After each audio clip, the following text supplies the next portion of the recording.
John Harris at smallballsuccess.com. You can see my stuff there, my weekly blog, and also an archive of lots and lots of videos that we've made, mostly surrounding hitting techniques from the Deadball Era, from the early 20th century.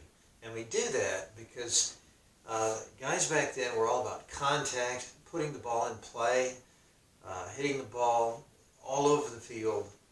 One of the things that we talk about constantly is the importance of coming at the ball directly, coming down at a slight descent, but hitting through the heart of the ball, so you're not in the fashion that's so common nowadays. You're not sweeping under the ball and backspinning it and popping it up.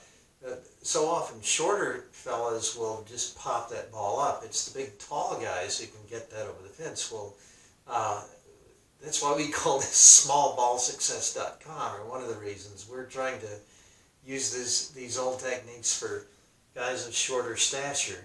And we also want to bring back the kind of game where it might be possible to hit 400 again. Well, it ain't going to happen if you're not making good contact and you're not using the whole field. So you stay inside the ball, and we like hitting to the opposite field. You notice I even like having my hands spread, but I'm not going to cover all of that today. In this little video, I just really want to talk about one thing. It's a question that guys keep raising. I've had lots of comments about it, good questions about this subject, and frankly, I was unaware that there was an issue here myself. I guess I kind of became aware of it after I looked at my own videos, and I realized, let me get the chair out of the way here. I've got the camera at a really high angle because I want to really show you my feet. To get the bat to descend into the center of the ball at that really straight but slightly downward plane, we need to shift the weight forward. Anytime you keep your weight sort of, certainly if you fall back on your back leg, the way so many guys did when I was a kid, but even if you just have your weight kind of centered over the middle of your body, anytime you go less than forward, your barrel is not going to go straight at the ball, it's going to have a dip. And again, that's not necessarily bad for the tall guys who can put that backspin on the ball and get it to travel a long way, but if you're trying to hit a line drive, that's deadly. We don't want it to hang up in the air that long. So you got to have the forward weight shift, and guys keep asking me, well, how do you actually do that? Realistically, when you're hitting off of good pitching, how do you get off your back foot entirely? I can take swings all day long when I'm practicing, and I can get completely off my back foot. I can look like Clemente or some of those guys that they would have their back foot off the ground 16, 18 inches when they made contact. But you know what? They were making contact on an off-speed pitch or a breaking ball or something.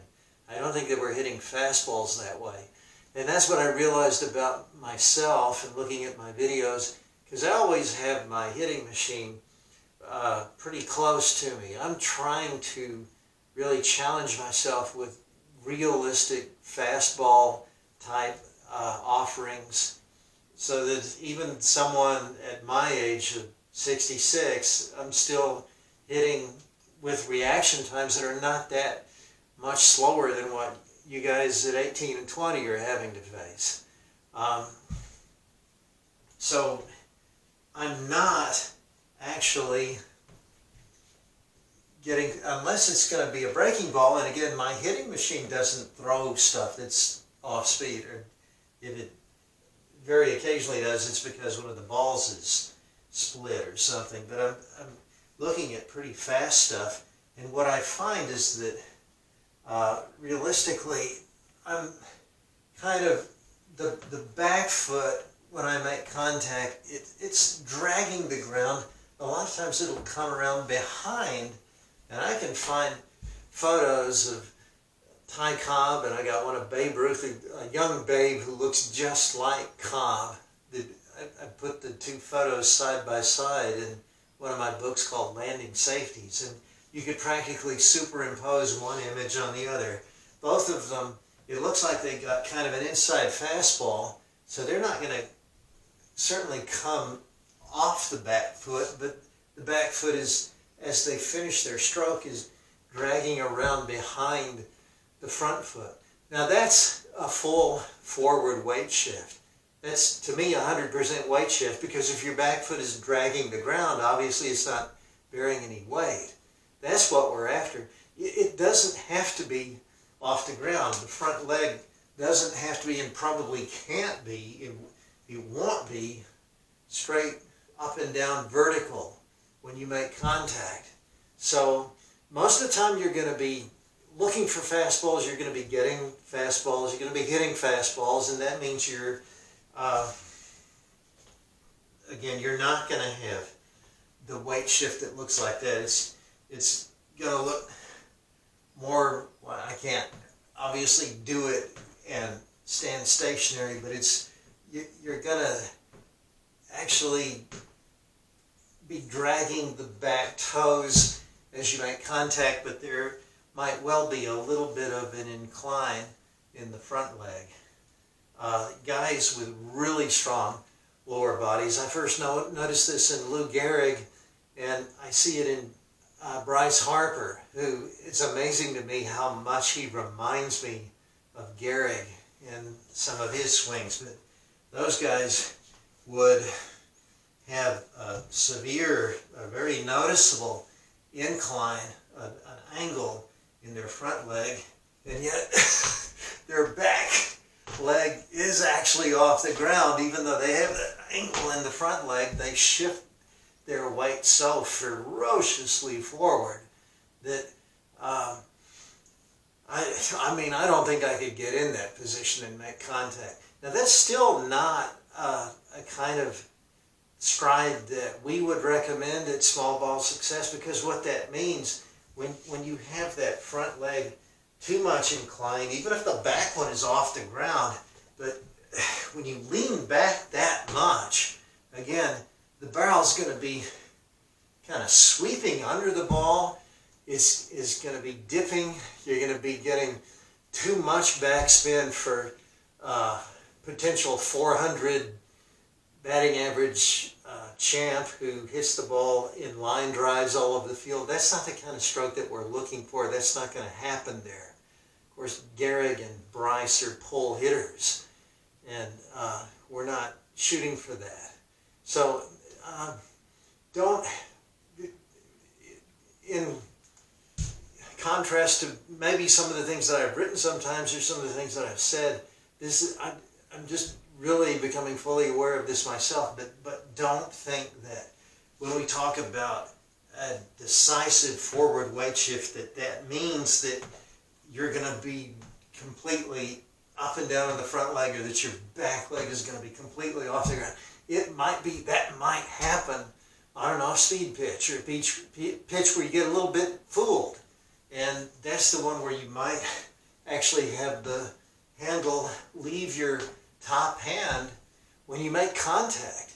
But the terrific thing, what I love about this kind of swing that we teach, is that even when you get fooled, because your weight is carrying forward, and again, this might be one where you come straight up over your front leg, and you hit it one-handed, but the barrel is traveling in a straight line down into the ball, which, because it's off speed, is probably down there. So yeah, the barrel's falling toward the ground, but so is the ball. The ball is maybe lower than you thought it would be, and so the barrel's momentum will carry right through the heart of the ball, and that might be one that you'll pull over a fence. It's not what you're trying to do. It's kind of a mistake home run, but that can happen with this kind of stroke too. So shifting the weight forward, you don't always get it 100% forward, but if that's what you're shooting for, you can not be overmastered by the fastball, and there's potentially all kinds of adjustability there that allows you to do something productive with an off-speed pitch or a breaking ball. It's just all around a really good adaptable strategy. Got to do a quick addendum here because I forgot one of the most important things that I was going to mention. But I did tell you guys that I am still trying to figure out the various forms that weight transfer to the forward takes. It's when you practice it and you come straight up on your leg, it's as easy as pie. But when you're trying to hit a fast pitch, not so much. Let me just introduce the subject here quickly by showing you these are two guys on the Boston Braves. This would have been about, I don't know, 1910, 1915. I don't think you would have heard of either one of them. I don't know who they are. Larry Kopf and Walter Holke. And you can see that Larry over here is straight up on his front leg. He looks like a tall, slender guy, but Walter is a little broader and probably shorter. And notice that his forward leg is bent. So now they're complete. They've completed their swing. They're in the follow through, but really it's just an instant after the moment of contact, and you cannot have a straight leg on contact with your weight right down the center of your body and then go into this position. This is, like I said, it's just a split second later. The only way you get into this position with that bent forward leg is if you were already bending that knee when you made contact. So this is a more straight up hitter. Maybe he hit a slower pitch, and this is a guy, I think, who rushed it into a pitch a little more. I'll show you exactly the same thing from the Chicago White Sox. Now this, you'll know Harry Hooper perhaps. He's a Hall of Famer. And I had forgotten he was with the White Sox at one point. This has to be about the same period, maybe the teens. Bibb Falk. So here we have two other guys. Hooper is pretty much straight up over his forward leg. But Bibb has finished with that bent knee again. So it may be as simple as that this guy hit a fastball and Harry hit a slower pitch. I don't know, but I can sometimes end up this way myself if I'm swinging at something slower, but on the machine, which I always have going fast, I seem to end up this way. I should have talked about that before, but it is very common when you're having that strong forward weight shift that you actually bend your forward knee to rush it into the ball. It is with me, and I'll give you one other example, and I bet you guys know who this is. If I can just give you a good shot of it without glare. Ring any bells? Yeah, that's Cody Bellinger. Now Cody, she looks like a pretzel there. He's definitely put a lot of weight forward in that follow through, and he does typically bend his forward knee instead of coming straight because he has such a strong, it really is a tall, slender guy, not one of these stocky guys that we were talking about, but nevertheless he takes a big, long stride, tall, slender guy, and the way that he gets his weight forward is always to bend that forward knee. And I don't, again, like to teach that swing as a typical example of one of our swings because he has the bat so far back, and even with rushing the weight forward, the barrel's still going to sweep under the ball. But it's an excellent example of what practically happens when you're hitting fast pitching and you're trying to rush the weight forward. That bending the forward knee, it ain't the prettiest thing in the world, but it sure works.